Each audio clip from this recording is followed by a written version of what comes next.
Welcome back, everybody. With the stock market going down, the good thing about owning dividend stocks is that they just pay you that monthly passive income every month. It's just awesome. I'm glad I made the switch from staying in cash to secure my option plays to using ETFs that generate income every month. It's very motivating to see. Like, even though the stock market's going down, I'm still getting this steady income source from the stock market. So in this video, we're going to be talking about my dividends for the month of April, the changes I made to those positions. I'm also going to look at my income overall, so you can see all the other sources of income that I have coming in. And then we're going to look at the covered call ETFs and compare them to the benchmarks to see how they're doing year to date, which I thought was just an interesting exercise. So first off, we're going to look at the dividend sheet here. And you can see in April, we made $1,668 in dividends. JEPI paid a 59-cent dividend. That gave me $325, which is awesome. I did end up adding to my JEPI position. I bought an additional 200 shares of JEPI.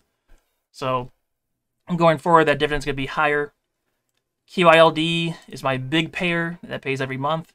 Over $1,000 from QLYD because I have over 5,000 shares. That's going to drip 52 shares, which going forward will increase my income from QLYD by $10 or almost $11 for every month. DIVO, another position that I added to. I ended up buying 350 more shares, but I think that was after the X date.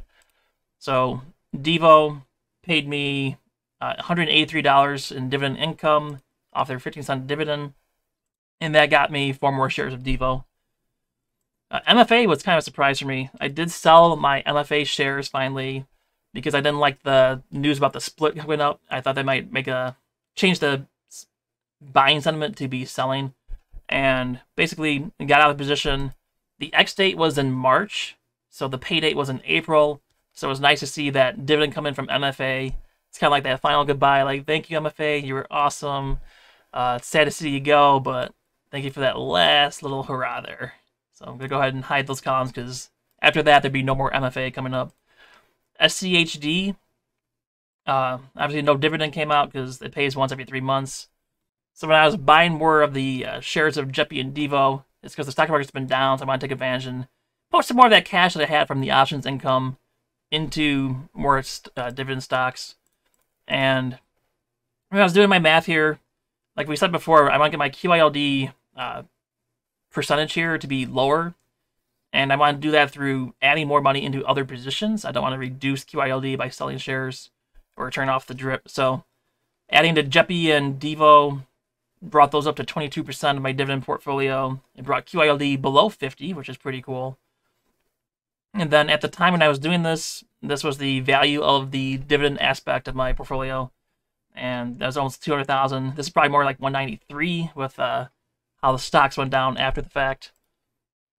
Looking at dividends here, you can see I made 1668. This just kind of reflects the same numbers that you just saw from the Google Sheet that I was showing you guys. This is a report from Interactive Brokers, and I just thought it was interesting that they put MFA.old when they paid out the dividend here to signify that I no longer own those shares. Projected income, they have coming up to $19,948, and that's with the addition of those other shares added in here.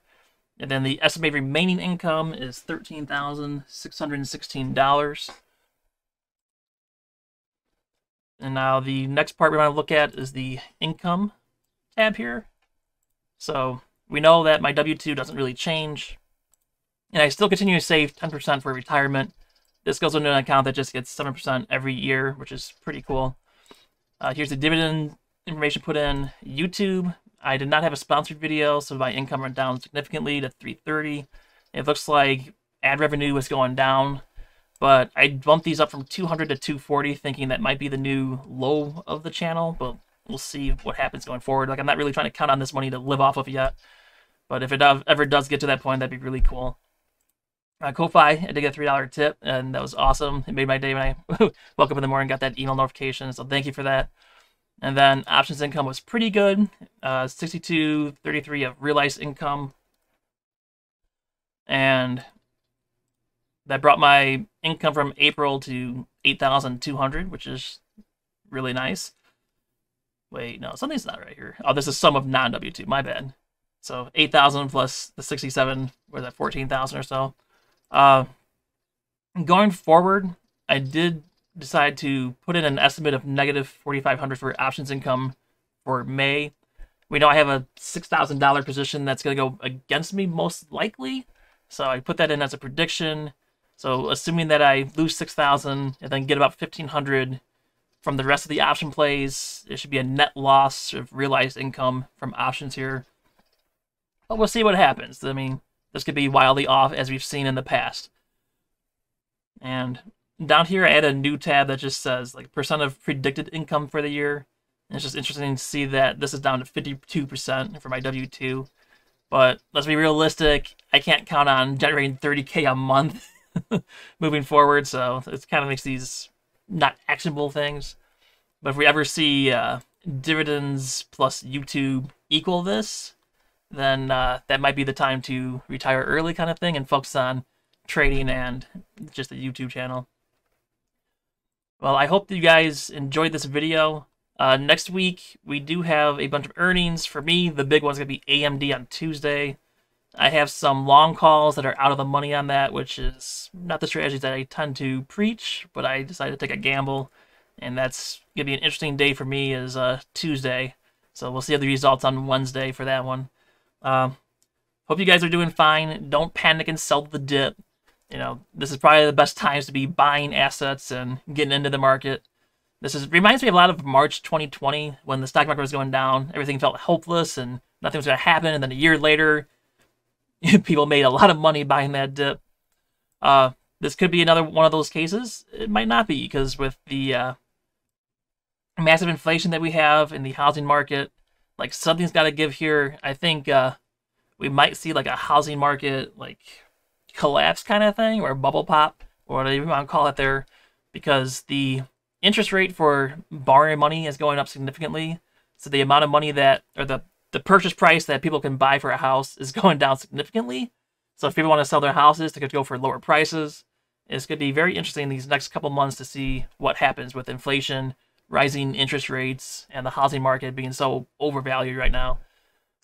It's going to be crazy, guys. I hope you guys stay safe, and see you guys next time.